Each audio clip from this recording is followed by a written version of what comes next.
Shame on you, Asim Munir! Gidar, gidar, gidar! Shame on you! Shame on you! अब तुम सुन लो और expert कि ये जो लंच हो रहा है इसके पीछे की कहानी क्या है। तो 2 कौड़ी के मुनीर के रिश्तेदार फेक न्यूज मीडिया या रिजवान अहमद नहीं फैला रहे थे। फेक न्यूज तुम्हारे हिंदुस्तान में जो सगे रिश्तेदार हैं कांग्रेसी और तुम फैला रहे थे।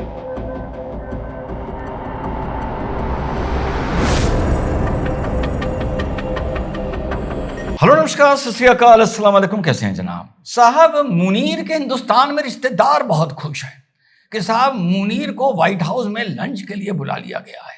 उन्हीं रिश्तेदारों में से एक रिश्तेदार हैं पवन खेरा। इस पे मुद्दे पे आज बात करेंगे और ये लंच पर क्यों बुलाया गया है। सारे एक्सपर्ट्स नेशनल एंड इंटरनेशनल से बिल्कुल अलग हटकर अपनी जियोपॉलिटिक्स आप लोगों को समझाऊंगा। और यहां पर वो जियो वाला जियो नहीं है, जीने वाला, यहां पर एक्चुअल जियो है। तो बड़े ध्यान से छोटा सा वीडियो है, देखिए। हाँ तो साहब, जब मुनीर को लंच पे न्योता आया तो मुनीर के रिश्तेदार बहुत खुश हो गए। पवन खेरा बड़ा लंबा ट्वीट करते हैं। उस ट्वीट का लब्बो लबाब ये है कि साहब जो भक्त ब्रिगेड थी या कुछ एंकर्स थे जो कांग्रेस को ट्रोल कर रहे थे असीम मुनीर की खबर को लेके, कौन सी खबर को लेके, spreading fake news about general Asim Munir being in the USA. वक्ता हूं, अधिवक्ता हूं, शब्दों को पकड़ के चलता हूं। तो ये मुनीर का रिश्तेदार पवन कह रहा है कि साहब हम लोग को बड़ा ट्रोल किया ये कह के कि हम एक फेक खबर फैला रहे हैं। किस बात की? कि मुनीर बीइंग इन यूएसए पकड़ के चलिएगा। और अब ये खबर सच साबित हो गई है। तो भैया, देश पहले है, सरकार बाद में है।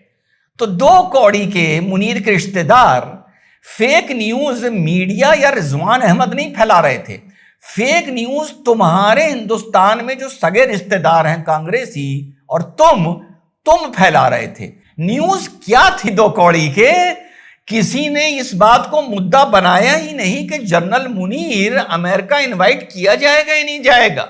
मुद्दा यह बना था कि 250th आर्मी एनिवर्सरी डे पर वॉशिंगटन डीसी परेड में बतौर गेस्ट ऑफ ऑनर बुलाया जाएगा या नहीं बुलाया जाएगा, जो तुम खुश हो रहे थे। तो मुनीर का अमेरिका एक विजिट पे जाना, और मुनीर कोई जर्नल नहीं है। मुनीर का जर्नल भी है, प्राइम मिनिस्टर भी है, प्रेसिडेंट भी है और चीफ जस्टिस भी है। तो उसका अमेरिका जाना एक अलग मुद्दा है। और मुनीर का उनकी परेड में 250th एनिवर्सरी में गेस्ट ऑफ ऑनर बनना, चीफ गेस्ट तो जाहिर सी बात है डोनाल्ड ट्रंप थे, ये एक अलग मुद्दा है 2 कौड़ी के। तो शब्दों में खेल के शब्दों के साथ ना खेलो। और जब मुनीर पाकिस्तान यूएसए पहुंचे हैं तो माशाल्लाह वहां के लोगों ने उनका क्या स्वागत किया है तो आप देख ही चुके होंगे। थोड़ा सा और देख लीजिए। Shame on you, Asim Munir! Shame on you, Asim Munir! Shame on you! Civilian supremacy in Pakistan! Shame on you, Asim Munir! Gidar, gidar, gidar! Shame on you! Shame on you! Shame! Free Pakistan!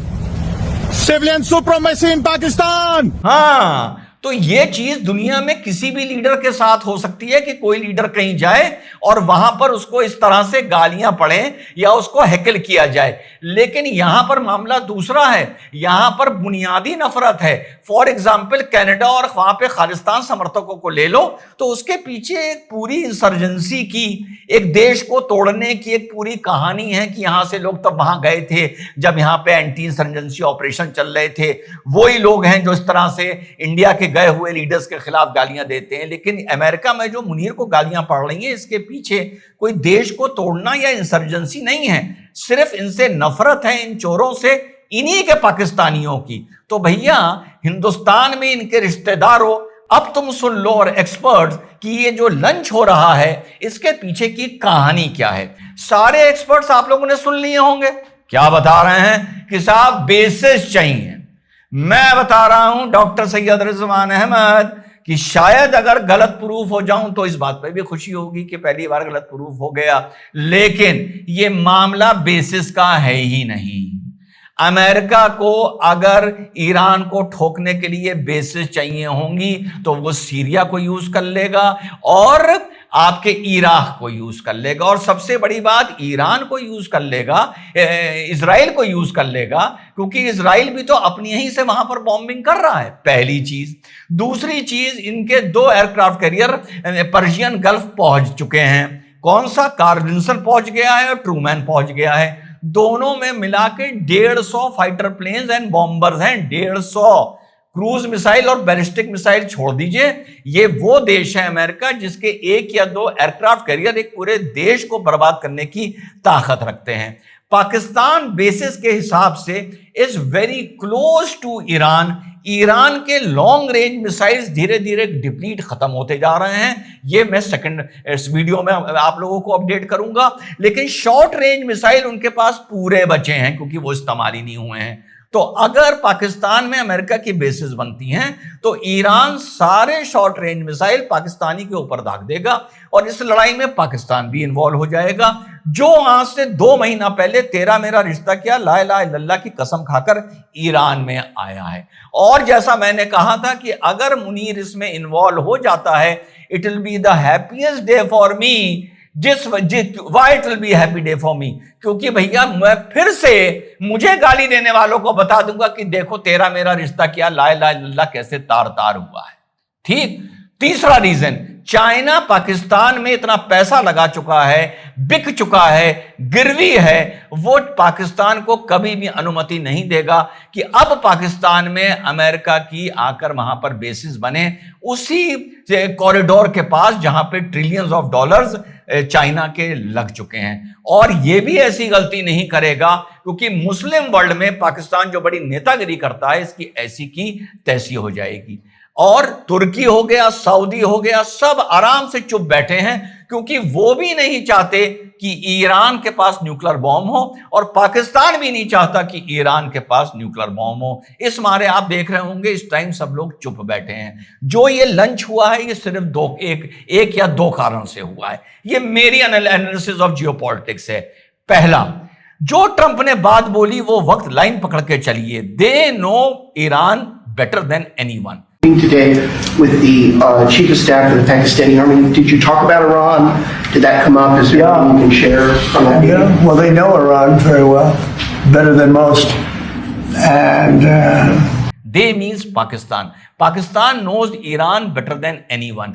वो Trump ये चाह रहा है कि उसकी leadership में ये war और एस्केलेट ना करे, और ईरान उसके कहने से सरेंडर कर दे और अपने न्यूक्लियर प्रोग्राम को यूनाइटेड नेशन और इंटरनेशनल एटॉमिक एजेंसी के एक्सपर्ट्स के सामने पूरी इनकी जो न्यूक्लियर प्रोग्राम है उसको डिसमेंटल करा दिए जाएं।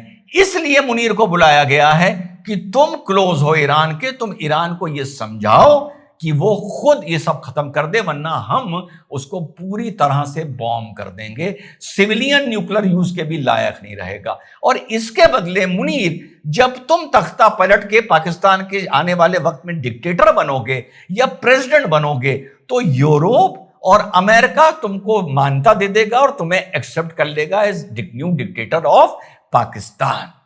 यह है दोनों की आपस में अंडरस्टैंडिंग। तुम सेटलमेंट करवाओ, तुम न्यूक्लियर इनके प्रोग्राम को इनके हाथों से डिसमेंटल कराओ, और आगे जाके तुम पाकिस्तान के ऑफिशियल डिक्टेटर एंड प्रेसिडेंट बन जाओ। बेसिस का खेल मेरे जियोपॉलिटिक्स के हिसाब से साथियों ये नहीं है। और ट्रंप का इसमें क्या फायदा होगा? उसे बहुत शौक है सेटलमेंट्स कराने का।